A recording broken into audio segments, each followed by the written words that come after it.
Alors bonjour à tous, merci d'être encore là. Je suis donc responsable des projets Nutrition Santé à Saveurs et Vie Conseil. On a parlé de dénutrition tout au long de la journée. Et là, moi, je vais vous présenter plusieurs dispositifs qui vont justement montrer un petit peu les intérêts du repérage, de la prise en charge, mais aussi de la formation. Donc agir contre la dénutrition, eh bien, on le verra tout au long de ma présentation, ça se joue à partir de l'hôpital, mais aussi au domicile. Et puis, l'intérêt de former et de prévenir la dénutrition. Rapidement, pour vous présenter les activités qu'on peut avoir, nous, au sein de Saveurs et Vie Conseil, on est vraiment sur le sujet de la nutrition à 360, puisqu'on va aller au domicile pour faire des bilans et des suivis nutritionnels avec notre équipe de diététiciennes. On va également former les professionnels du domicile, les auxiliaires de vie, notamment. On travaille beaucoup avec les structures de service à la personne. On organise aussi beaucoup d'événements en prévention primaire pour sensibiliser à la fois les personnes âgées, mais aussi les professionnels pour parler de l'alimentation de manière générale et promouvoir la nutrition pour prévenir la perte d'autonomie. Et on est également partenaire du PRIF, donc on est sur les ateliers bien dans son assiette. Et puis, une de nos dernières activités sur le champ de la nutrition, ça sera d'accompagner les établissements médico-sociaux dans l'optimisation de l'efficience alimentaire. Donc, ça va passer sur à la fois le plateau repas, optimiser le plateau repas, comment on travaille pour adapter aux patients, mais aussi d'un point de vue développement durable, travailler sur le gaspillage alimentaire, parce qu'on sait que dans les établissements, il y a beaucoup de gaspillage. Comment on retravaille ce sujet-là aussi ? Donc voilà, et on replace tout ça, la nutrition, au sein du parcours du patient aussi. Donc voilà, on est vraiment sur une activité 360 de la nutrition. Et puis pour tout ça, c'est vrai qu'on travaille beaucoup sur le sujet de la recherche et du développement. Donc c'est un des sujets dont je vous présenterai aussi tout à l'heure. Pour, une fois qu'on a fait de la recherche, innové, c'est derrière pouvoir les déployer d'un point de vue opérationnel, que cette recherche, elle ait du sens et que derrière, on puisse appliquer ce qu'on a réussi à prouver ou pas au travers de nos études. Et tout ça, toujours dans l'objectif de préserver la perte d'autonomie.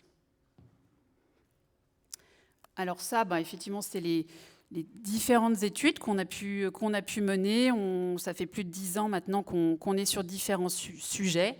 Donc on a fait le projet de Renaissance. Je ne sais pas si vous en avez entendu parler, mais c'est un sujet qui a été beaucoup diffusé aussi grâce au CHU de Dijon et l'INRAE. On avait également le projet de Nutriactif avec Gérondif.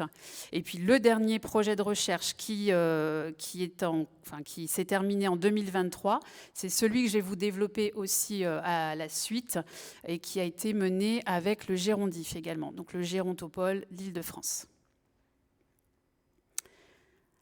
Alors, la dénutrition de la personne âgée, on l'a dit, ça va du repérage à la prise en charge. Donc là, c'est pareil, ma petite slide d'intro, mais qui reprend aussi tout ce qui a été dit tout au long de la journée. Toujours les mêmes chiffres, on voit bien 2 millions de personnes qui sont touchées par la dénutrition, avec 400 000 personnes âgées dénutries à domicile. Donc ça, c'est malheureusement les chiffres et les stats. Et comme on le disait, ce sont tous ceux qui sont diagnostiqués, il y a tous ceux qui ne le sont pas. Donc c'est là un petit peu justement tout le travail qu'on a à faire.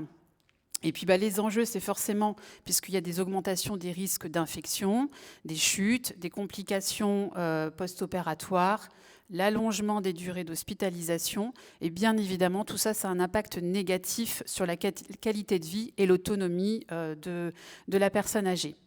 Tout l'enjeu se passe dans la prévention, avec du repérage et le dépistage précoce à domicile.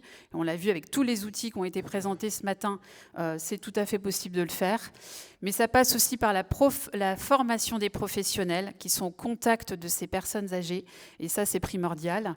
Et puis, bien évidemment, le suivi nutritionnel qui n'est pas suffisamment déployé et mis en place pour pouvoir accompagner les personnes à domicile. Alors justement, pour entrer dans le vif du sujet, je vais vous présenter donc l'exemple de l'étude Diatadom, qui a été un sujet qu'on a mis en place parce que ça a été financé par la conférence des financeurs des Hauts-de-Seine. C'était une étude observationnelle, ça a duré 5 ans, de 2019 à 2023. Le public qu'on observait, c'était les personnes âgées qui rentraient à domicile après une hospitalisation en unité de gériatrie aiguë. Le promoteur de l'étude, c'était le Gérondif. Et notre responsable scientifique, eh bien, c'était le professeur Agathe Reynaud-Simon, qui est professeur de gériatrie. Et puis également la coordination du docteur Emmanuel Sanchez, que vous avez eu ce matin, et qui vous a présenté aussi un petit peu le sujet de la dénutrition. Donc le contexte, effectivement, c'est que nous, quand on a démarré le sujet, c'est qu'on souhaitait vraiment mettre en place un parcours de retour à domicile après une hospitalisation, dans l'objectif de prévenir la perte d'autonomie et d'y associer un projet de recherche pour pouvoir derrière avoir des résultats, les montrer, les exposer et de voir justement ce que ça donnait. Parce que beaucoup d'études sont réalisées à l'hôpital, on en connaît pas mal, ou alors dans les EHPAD, mais le domicile, c'est un petit peu le champ flou aussi, dont on n'a pas beaucoup d'informations ni de données. Donc les chiffres, on re-rentre dans les chiffres, mais bon, c'est juste pour poser le décor un petit peu du contexte dans lequel on a mis en place cette étude. C'est que les personnes âgées donc, qui sortent d'unités de gériatrie aiguë sont dénutries pour 50 à 70%. Donc c'est quand même aussi beaucoup plus important que les autres services. La dénutrition, ça favorise la perte d'autonomie. Bien sûr, on l'a déjà vu, ça, largement aussi. Et puis, selon la HAS, donc l'autorité de santé, et puis les différents articles de référence qui existent, on sait qu'environ 35 à 40% des personnes âgées qui sont hospitalisées, eh bien, ils perdent temporairement ou définitivement de l'autonomie dans la réalisation des actes de la vie quotidienne. Et on sait, ça a déjà été montré dans des études aussi qui sont sorties 2013-2020, que la prise en charge nutritionnelle, elle prévient les hospitalisations et les réadmissions. Donc nous, quand on a vu ça, on s'est dit qu'effectivement, il fallait expérimenter ce parcours-là. Et ça permettait aussi de faire une continuité entre le séjour à l'hôpital et le domicile, pour sécuriser le retour à domicile. Donc, ce qu'on a mis en place, c'était un parcours qui était avec 5 suivis. Donc, je vais présenter le protocole un peu plus largement. Et tout ça pendant 3 mois. 3 mois parce que c'était à partir de 3 mois qu'on avait déjà constaté dans les études qu'on voyait un résultat aussi dans les bénéfices de la prise en charge. Alors, voilà comment on a séquencé les visites dans la méthodologie de nos visites. Donc déjà, on a réussi à recruter 356 patients dans cette étude. Donc c'était quand même assez significatif. Et pour ça, je remercie tous les hôpitaux qui ont aussi fait le recrutement, puisque tout partait de l'hôpital, des unités de gériatrie aiguë.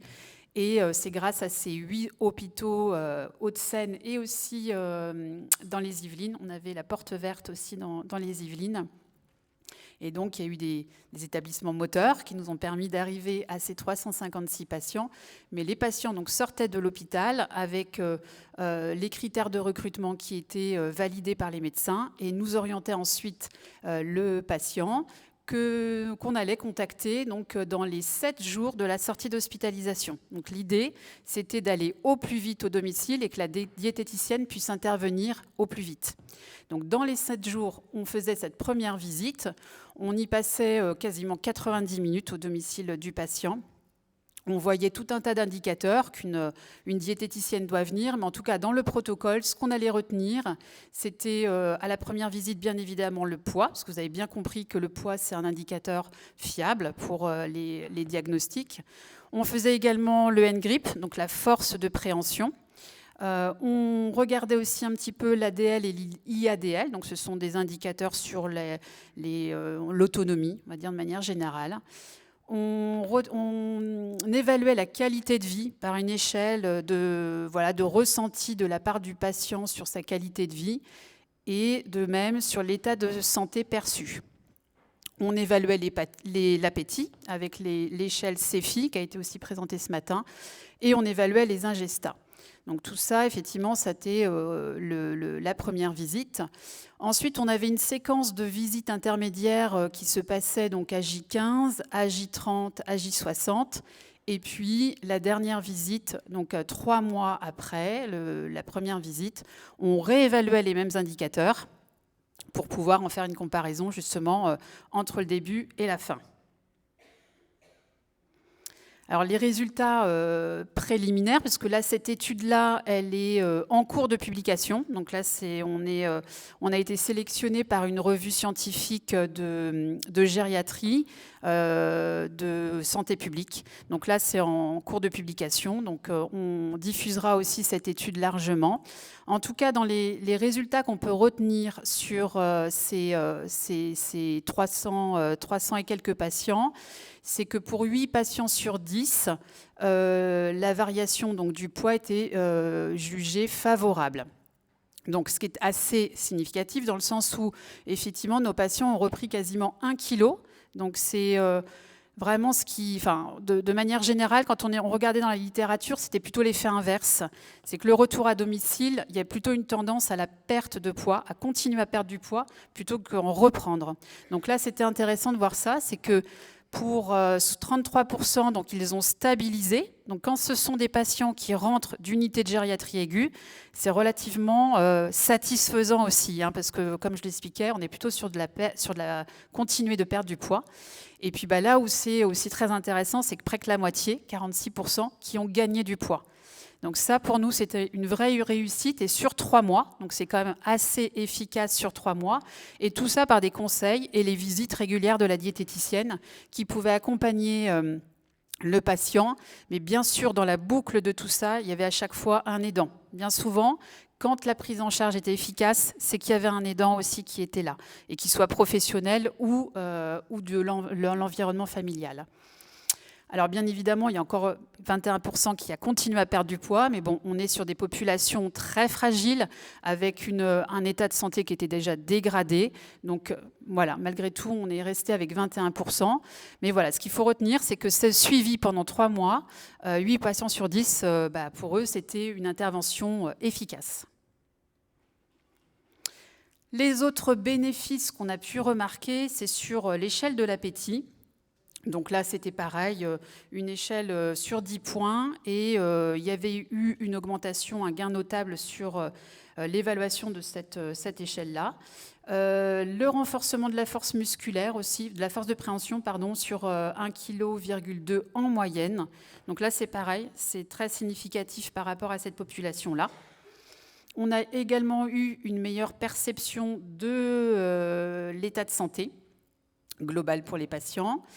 Une amélioration modérée mais significative de la qualité de vie, donc de cette échelle où le patient mesurait, nous donnait un peu sur une échelle de 1 à 10 sa qualité de vie, son ressenti, et le maintien de l'autonomie qui est resté stable après hospitalisation versus l'après-hospitalisation. Alors la conclusion, et ça rejoint ce qu'on pouvait dire aussi tout au long de cette journée, c'est que la prise en charge diététique personnalisée à domicile est associée à une évolution favorable du poids, donc dans la majorité des cas, pour une population donc, qui est âgée, comorbide et avec un haut risque de dénutrition. Donc ça confirme aussi ce qui avait été déjà publié dans les différentes études qu'on a pu regarder et observer auparavant, et que finalement ce dispositif, il pourrait être proposé sans restriction pour toutes les sorties d'hospitalisation. En tout cas, c'est ce qu'on aimerait pour les patients qui sont fragiles et qui rentrent à domicile.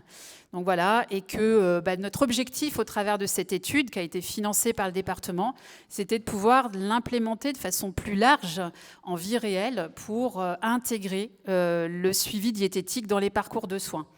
Donc tout ça, ça a pu avoir lieu grâce à la conférence des financeurs, mais tout le monde sait que ce sont des financements qui ne sont pas pérennes et que derrière, ce dispositif, il s'est terminé et que maintenant, il n'y a plus de prise en charge.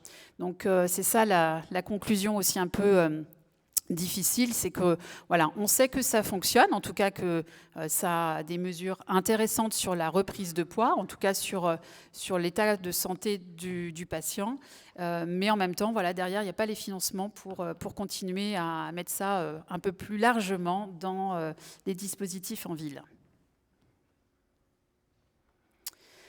Alors pour continuer, les dispositifs qu'on met en place au niveau de la dénutrition, on sait que le diététicien n'est pas tous les jours au domicile du patient et que bien souvent ce sont plutôt les professionnels du domicile qui sont avec le patient au quotidien et qui peuvent finalement repérer certains éléments de la dénutrition.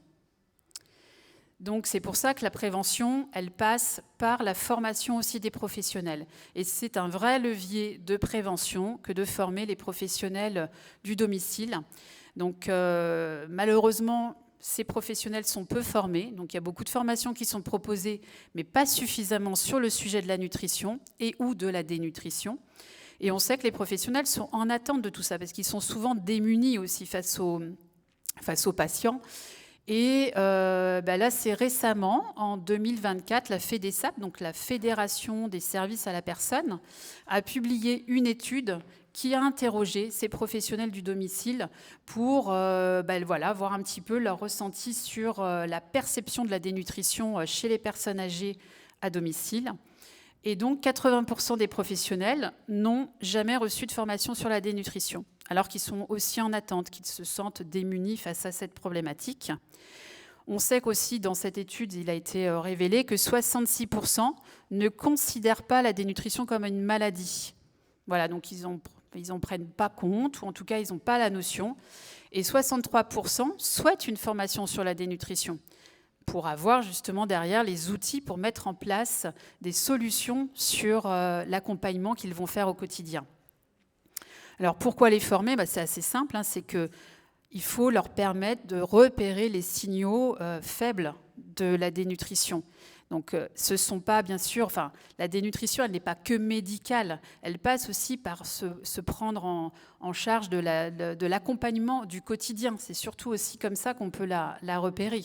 Donc c'est de la perte d'appétit, c'est de la fatigue, c'est la perte de poids. Comme on le disait tout à l'heure, c'est les vêtements qui flottent, la montre qui ne tient plus au poignet, en tout cas qui est trop fluide. C'est des petits signaux qui peuvent déjà aussi alerter. Donc nous, au travers des formations, on va les sensibiliser aussi à tout ça.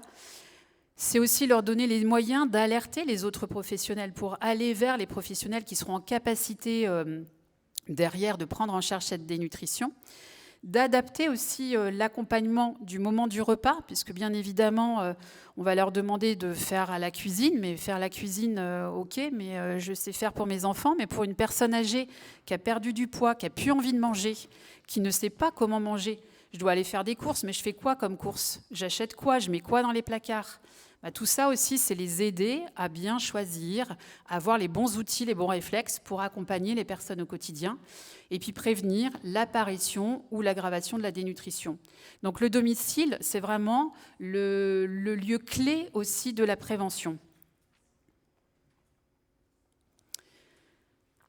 Alors, former pour mieux prévenir, oui. Après une formation, les professionnels sont logiquement capables de repérer davantage les signes de la dénutrition. Ils vont pouvoir déjà, derrière, adapter aussi leur accompagnement, notamment au niveau des repas. Ils vont alerter plus rapidement les professionnels de santé et puis aussi, ils vont se sentir plus légitimes dans leur rôle. Parce que ça, c'est aussi quelque chose qui est important, c'est que c'est des métiers qui sont peu valorisés et leur apporter des outils comme ça qui peuvent derrière les aider à faciliter leur travail au quotidien, ne pas se sentir en échec aussi de ces prises en charge, de cet accompagnement, eh bien ça rend aussi quelque chose de qui aura permis aussi des échanges, parce que les formations, on échange entre pairs, on échange les bons conseils, les bonnes astuces, etc. Et puis nous, on peut apporter vraiment dans le cadre de nos formations qui sont relativement pratiques, parce qu'on va s'adapter vraiment à leurs besoins, eh bien on va pouvoir répondre vraiment à leurs attentes. Donc la formation, ça permet aussi de valoriser donc, les professionnels du domicile dans leur rôle de prévention et d'observation. Et effectivement, la dénutrition, elle ne commence pas à l'hôpital, elle commence souvent au domicile et ça passe inaperçu. Donc c'est une spirale infernale, c'est je suis dénutrie, je vais à l'hôpital, je suis à l'hôpital, je me dénutris, je rentre à la maison, je suis dénutrie. Enfin voilà, c'est la spirale infernale.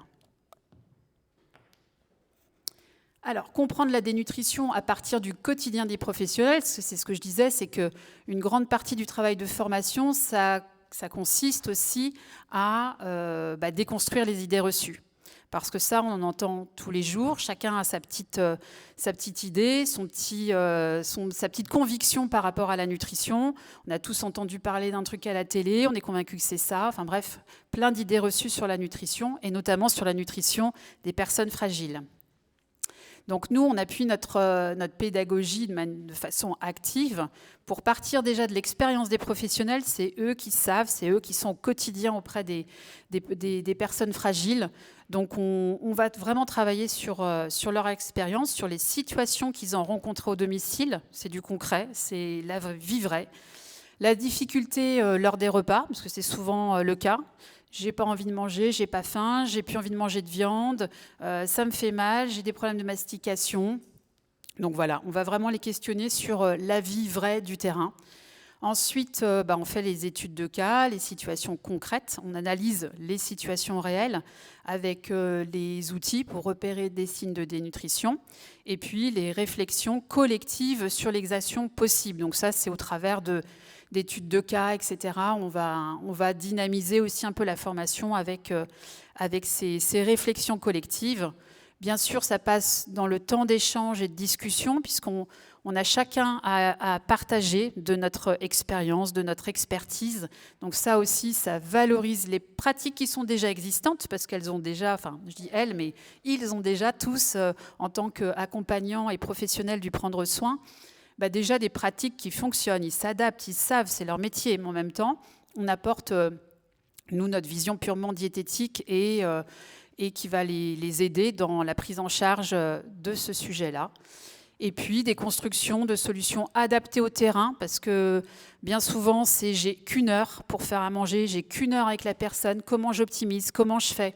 On n'a pas les moyens, il n'y a pas de sous, il y a des problèmes économiques. Donc tout ça, on va s'adapter aussi, et c'est notre métier aussi de nous adapter à ces contraintes-là. Et puis des apports théoriques ciblés, bien sûr, parce qu'il faut connaître les besoins nutritionnels de la personne âgée. On ne sait pas l'accompagner si on ne connaît pas ses besoins en termes nutritionnels. Et encore une fois, c'est les idées reçues. On est âgé, on mange moins, on se dépense moins, donc on va moins manger. Et c'est normal de ne pas bien manger, de manger moins. Non, c'est pas normal. Il faut savoir aussi comment et combien une personne âgée doit pouvoir manger au quotidien pour maintenir ses capacités et puis maintenir l'autonomie de manière générale. Donc on discute, tous les outils qui ont été proposés, présentés aujourd'hui, l'outil Paradé, bien évidemment, on leur soumet. On va aussi parler d'outils qui sont à disposition des ministères, des fabriques de menus pour travailler sur des idées de menus, leur donner des fiches recettes, etc. Enfin, tous les outils qui peuvent être utiles au quotidien et de les intégrer dans ce rôle de professionnel dans la prévention. Donc là, c'était la petite parenthèse pour parler de ce projet qui est aussi financé par la conférence des financeurs. Donc toujours dans l'objectif de prévenir la perte d'autonomie dans le sujet de la nutrition. Donc là, on a un premier financement qui court, 2025, qui va s'arrêter là à la fin du mois d'août. Donc là, on est vraiment dans un dispositif qui se met en place sur tous les Hauts-de-Seine. Donc on déploie des actions de prévention, mais à la fois primaires et secondaires. Donc là, on va collaborer, nous, avec les structures de ville qui sont impliquées dans la prise en charge et l'accompagnement des seniors. Donc on a beaucoup de CCAS, beaucoup de résidences autonomie, et on travaille aussi pas mal avec la Croix-Rouge. Donc ça va se passer en plusieurs temps. Donc tout d'abord, on sensibilise les personnes âgées aux enjeux de la dénutrition, donc en 3 temps, comme je disais. Donc tout d'abord, on ouvre le sujet sur une conférence introductive. Donc on les réunit tous pour parler un petit peu du sujet de la nutrition. Et ce qu'on propose ensuite, c'est de continuer l'accompagnement, mais de manière un peu plus individuelle pour ceux qui le souhaitent, tout comme toi, Annie-Pierre, dans l'idée de permanence diététique pour répondre aux questions de manière plus individuelle sur des parcours ou des personnes en tout cas qui s'intéressent à ce sujet-là et qui ont envie d'avoir un diagnostic sur la nutrition. Donc tout ça, ça se passe dans leur structure, de manière locale. Et à l'issue de cette permanence diététique, on va organiser un autre suivi 1 à 3 mois après cet accompagnement individuel. Donc la conférence de sensibilisation, on part sur plutôt 1h30 à 2h avec un groupe de 10 à 20 personnes. L'objectif, c'est de les sensibiliser sur l'importance de la prévention et de la dénutrition et des stratégies pour y faire face. Donc pareil, on va aborder les recommandations nutritionnelles, ce qui peut mettre en alerte. On va les informer sur la dénutrition. Parce que bien souvent c'est méconnu et pareil on a l'impression que la dénutrition ça ne touche pas nos populations en France parce que on mange bien, on est bien nourri, c'est la gastronomie. La dénutrition c'est dans les pays plus pauvres qui ont moins accès à l'alimentation et bien évidemment on se rend compte que c'est pas ça. La dénutrition elle est partout et on l'a vu ce matin, elle peut même être auprès des personnes qui sont en surpoids ou en obésité. Donc on casse un peu aussi ces idées reçues autour de la dénutrition et on va parler des causes, des risques, des signaux d'alerte. Et dans ces conférences, ça peut intéresser le public lui-même, mais eux-mêmes peuvent être des aidants. Donc ça peut aussi faire rebond sur leur rôle en tant qu'aidant. On adopte un angle ludique parce que parler de dénutrition, c'est jamais très fun, c'est jamais très rigolo. Donc on va plutôt parler de manière ludique. On va pas mettre forcément le mot dénutrition, on va le présenter pour qu'il soit connu. Mais en tout cas, tout ça, il faut que ça transforme ce sujet sensible où les personnes ne se sentent pas concernées non plus par la dénutrition, ils ne se sentent pas concernées par des problèmes de santé. Donc on va faire passer ça de manière un peu plus pédagogique et de l'aborder de manière plus positive pour valoriser la prévention comme un levier de bien-être et d'optimisation de la santé. Et puis ensuite, quand on passe à ce petit temps des permanences diététiques, donc pour les volontaires qui auront envie de rencontrer la diététicienne sur un temps un peu plus court, on propose plutôt une demi-heure par participant. L'idée, c'est vraiment de mettre une première pierre sur un diagnostic, de faire un mini bilan et de pouvoir lui apporter les conseils quand même qui seront ciblés et personnalisés. Donc là, ça se réalise sur le site où on aura fait la conférence. Donc, dans les résidences autonomie, ce qui est bien, c'est que finalement, ils ont leur logement, on est dans leur lieu de vie, ils ont tout sur place. Donc là, pour ça, c'est super parce que pour le coup, ça reste, il n'y a pas de déplacement. Ça facilite aussi le recrutement des participants. On peut faire passer 8 personnes à peu près par permanence. Et l'objectif, là, c'est vraiment d'avoir cette évaluation personnalisée sur les besoins nutritionnels du participant. Et là, on posera ce mini-diagnostic avec des recommandations qui seront spécifiques à la personne. Donc dépistage des nutritions, préconisation, et puis on va lui donner des petites fiches conseils, etc. Et répondre à ces questions, parce que bien souvent, il y a pas mal de questions. Et puis le suivi à long terme, on le fait plutôt en distanciel, donc en fonction des moyens de la personne et des facilités, on fera soit au téléphone, soit via notre outil de téléconsultation qui est sécurisé, données de santé, etc. Donc là, pareil, de voir un petit peu s'il y a une évolution dans les comportements et les conseils qu'on aura pu apporter et s'il y a eu des impacts dans ces recommandations. Donc on questionnera un petit peu le participant, on va ajuster aussi les stratégies et puis répondre à ces questions, ces problématiques, les difficultés qui ont été rencontrées ou pas. Et puis, on va évaluer s'il y a un changement de comportement global. Donc voilà, faire de l'alimentation un levier de prévention. Donc c'est ça l'objectif de notre projet, le goût de prévenir. Donc tout d'abord, sensibiliser les seniors à l'importance de la nutrition pour préserver leur santé, que c'est un tout aussi. L'alimentation, c'est la santé et ça concerne leur autonomie particulièrement. Les informer, leur donner des repères simples pour comprendre la dénutrition. On va favoriser aussi l'échange et la participation et puis encourager l'action précoce parce que tout ça, on l'a bien vu, c'est d'agir de manière précoce. C'est ça ce qui est important, c'est d'arriver avant que la pathologie soit installée et qu'il soit trop tard pour agir. Donc c'est aussi ça l'objectif d'agir en prévention avant que la dénutrition soit installée. Donc la conclusion, c'est que la lutte contre la dénutrition, elle ne repose pas sur une seule action. Elle nécessite d'agir à plusieurs niveaux. Déjà, on l'a vu au travers de sécuriser les retours à domicile après une hospitalisation. Donc c'est ça aussi qui est le moment clé à intervenir quand il y a eu une hospitalisation. On l'a vu, 50% des personnes âgées sont déjà dénutries. Donc là, on voit bien l'enjeu. On a vu que mettre en place des solutions telles que le bilan nutritionnel apportait quand même une efficacité sur une reprise de poids. Donc là, déjà, on évite aussi un peu la fragilité. C'est important aussi d'agir pour renforcer les compétences des professionnels du domicile et de développer des actions de prévention auprès des seniors. Et c'est dans cette complémentarité qu'on peut réellement prévenir la dénutrition et favoriser le maintien à domicile.